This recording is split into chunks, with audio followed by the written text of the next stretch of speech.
سيدنا ومولانا محمد وعلى آله وأصحابه ومن تبعهم بإحسان إلى يوم الدين، وبعد، فأعوذ بالله من الشيطان الرجيم، بسم الله الرحمن الرحيم.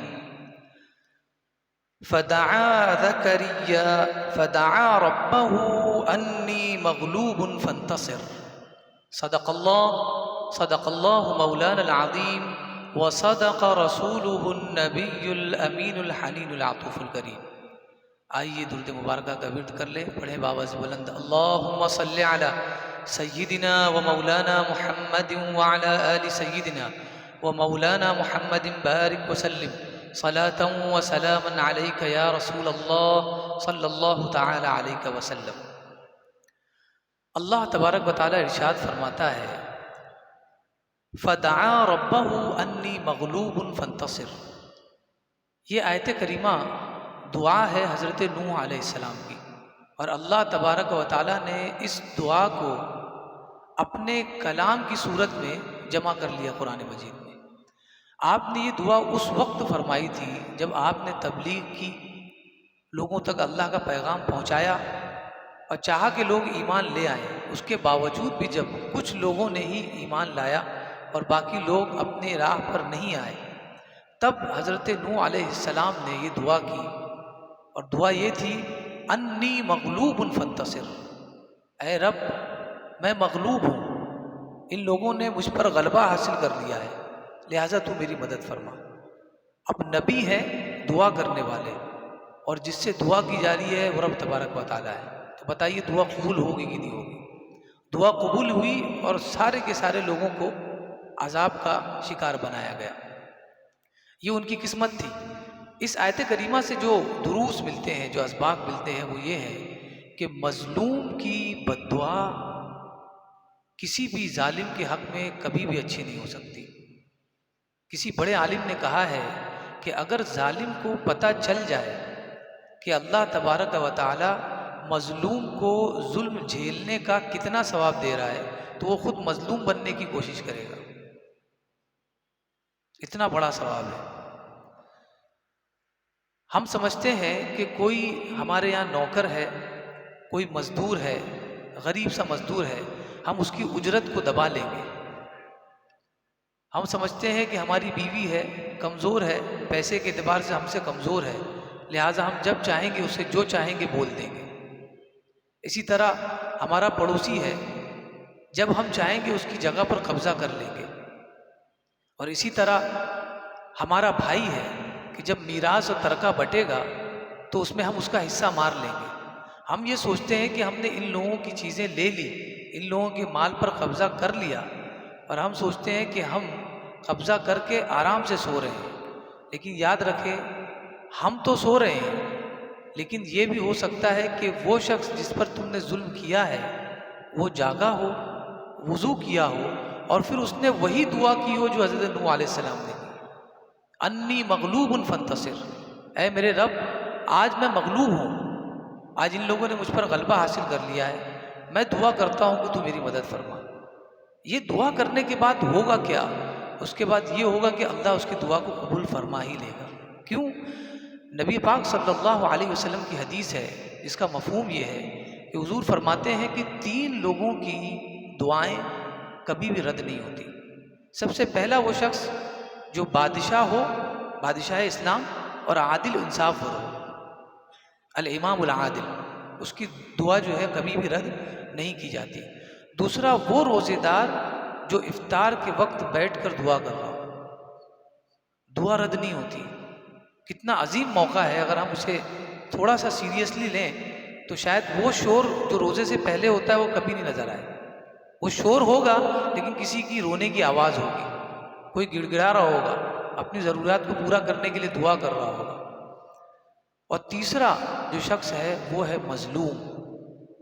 حدیث میں فرمایا کہ ان لوگوں کی جو دعائیں ہوتی ہیں، مظلوم کی جو بد دعا ہوتی ہے، اللہ تبارک و تعالی آسمانوں کے اوپر ان کی دعاؤں کو لے جاتا ہے، اور جب یہ آسمان کے اوپر پہنچتی ہے، بادلوں کے اوپر لے جاتا ہے، اور آسمان کے دروازے کھول دیے جاتے ہیں تاکہ ان کی دعائیں اللہ کی بارگاہ میں براہ راست پہنچ جائیں. اس کے بعد اللہ تبارک و تعالیٰ فرماتا ہے، یہ جملہ غور سے سنیے، وَعِزَّتِي لَأَنصُرَنَّكَ وَلَوْ بَعْدَ حِينٍ، اے میرے مظلوم بندے، میری عزت و جلال کی قسم، میں تیری مدد ضرور کروں گا اگرچہ کچھ دیر بعد ہو، میں مدد ضرور کروں گا، اللہ کا وعدہ ہے، لیکن ساتھ میں کنڈیشن کیا ہے؟ ہو سکتا ہے کہ ابھی تیرے لیے وقت مناسب نہیں ہے، تو 10 سال سے دعائیں کر رہا ہے، تو صحیح میں مظلوم ہے، تیرا حق مارا گیا ہے، لیکن تیری دعا قبول نہیں ہو رہی ہے، تو ہو سکتا ہے کہ یہ دعا کے لیے وقت ابھی مناسب نہیں ہے، کیونکہ میرا رب اتنا کریم ہے کہ صرف دیتا نہیں جانتا، بلکہ دیتا بھی اس وقت ہے جب بندے کے لیے وقت مناسب ہو۔ یہ بھی بہت بڑی عظیم دعا ہے، عظیم نعمت ہے۔ ہم سمجھتے ہیں کہ مال کا آ جانا بڑی نعمت ہے، مال کا اس وقت آ جانا جب ہمیں ضرورت ہے، یہ عظیم نعمت ہے۔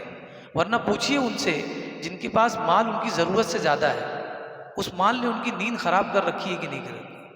وہ سوچتے ہیں کہ ہم اپنا خیال رکھیں کہ مال کا خیال رکھیں۔ تو ضرورت سے زیادہ جب چیز مل جائے تو وہ زحمت ہے، اور اگر ضرورت کے بھر ملے تو سمجھ لو یہ اللہ کی رحمت ہے اور اس کی بہت بڑی نعمت ہے۔ تو مظلوم کی جو بد دعا ہے وہ اللہ تبارک و تعالیٰ کی بارگاہ میں ہر حال میں قبول ہوتی ہے۔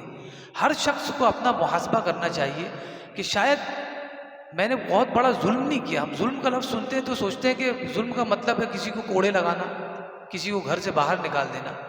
سر چھوٹی سی چیز ہوتی ہے اور ہم سمجھ نہیں پاتے اور وہ بڑا ظلم ہو جاتا ہے۔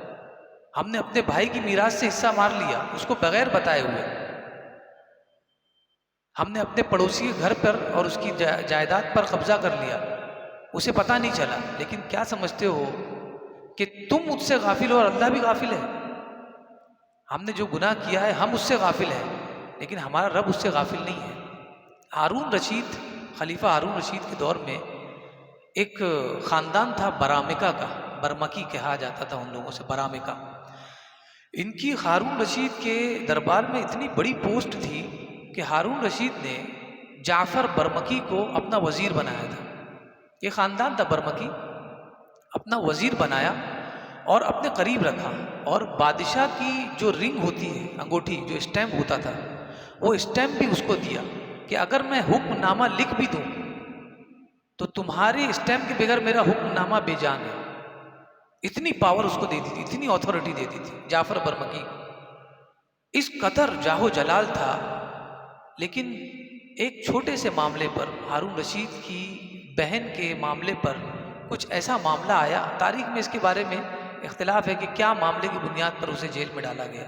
ہارون رشید نے خود جعفر برمکی کو اور اس کے والد کو بھی، دونوں کو ساتھ میں جیل میں ڈال دیا۔ کیا جاہ و جلال ہوگا کہ ہارون رشید کے آنے سے پہلے تیاریاں یہ کرتے تھے، یہ جہاں ہو سمجھ لو ہارون رشید وہیں ہے۔ یہ جاہ و جلال تھا، لیکن ہوا کیا، خود ہارون رشید نے انہیں جیل میں ڈالا، اور جتنے برمکی بڑے بڑے مناصب پر تھے، پوسٹ پر تھے، سب کو معزول کر دیا۔ پورا خاندان سرے سے ختم ہو گیا، اثر و رسوخ ختم ہو گیا ایک پل میں۔ جیل میں جعفر برمکی نے اپنے والد سے کہا، ابا اتنی بڑی حکومت کے بعد، وزارت کے بعد، اتنے مال و دولت ہونے کے بعد آج یہ دن دیکھنا تھا ہمیں کہ ہم جیل میں بیٹھے۔ تو اس کے باپ نے اسے جواب دیا، اور یہ جواب ہر ایک شخص کو اپنے بارے میں سوچنا چاہیے کہ ہو سکتا ہے مجھ سے کچھ ہو جاتا ہے جس کی بنیاد پر ہی میں سزائیں بھگتتا ہوں۔ بلا وجہ اللہ کسی پر ظلم نہیں کرتا۔ وما ربک بظلام للعبید، اور تمہارا رب تمہارے بندوں پر، اپنے بندوں پر بالکل ظلم نہیں کرتا، وہ اپنے ہی گناہوں کی سزا بھگتتے ہوتے ہیں۔ اس کے باپ نے کہا جعفر برمکی کے کہ بیٹا، ہو سکتا ہے کہ ہم کسی مظلوم پر ظلم کیے ہو اور ہم اس کے ظلم سے غافل رہے ہو، لیکن اللہ تبارک و تعالیٰ اس کے ظلم سے غافل نہیں تھا، اس کی بد دعا سے غافل نہیں تھا۔ ہم تو غافل تھے کہ پتہ نہیں وہ کیا کر لے گا میرا، وہ کیا کر لے گا میرا، لیکن یاد رکھیں ہر مظلوم کے ساتھ، ہر روزے دار کے ساتھ، ہر انصاف اور بادشاہ کے ساتھ اللہ تبارک و تعالیٰ کی ذات ہے۔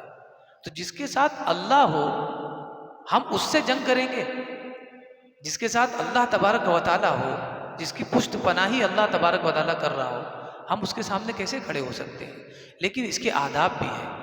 ہر مظلوم کے لیے یہ چھوٹ ہے کہ وہ اپنے ظالم کے بارے میں بات کر سکتا ہے، ہم کسی کی برائی نہیں کر سکتے، کسی کی برائی نہیں کر سکتے، غیبت میں آئے گا، لیکن اللہ تبارک و تعالیٰ نے چھوٹ دی، فرمایا قرآن مجید میں لا يحب اللہ الجہر بالسوء من القول، اللہ تبارک و تعالیٰ بری باتوں کا اعلان کرنا، لوگوں کو بتانا بالکل پسند نہیں فرماتا ہے، الا من ظلم، لیکن صرف جھوٹ اس شخص کو ہے جس پر ظلم ہوا ہو۔ وہ بتا سکتا ہے قاضی کو کہ مجھ پر ظلم ہوا ہے، وہ لوگوں کو بتا سکتا ہے کہ مجھ پر اس نے ظلم کیا ہے، مجھ پر یہ زیادتی کی ہے، یہ اس کو چھوٹ دی گئی ہے۔ سیدنا ابو بکر صدیق رضی اللہ تعالیٰ عنہ، مظلوم کے بھی قوانین ہیں، مظلوم کے لیے بھی قوانین ہیں، اگر وہ صحیح میں ظالم نہیں ہے تو مظلوم کے لیے بھی قوانین ہیں۔ حضرت ابو بکر صدیق رضی اللہ تعالیٰ عنہ بیٹھے ہیں نبی پاک صلی اللہ علیہ وسلم کی بارگاہ میں، ایک شخص آیا اور حضرت ابو بکر صدیق کے سامنے نبی پاک صلی اللہ علیہ وسلم کو ان کی برائی کر رہا ہے، کہنے لگا کہ ان میں یہ چیزیں ہیں، ان میں یہ باتیں ہیں۔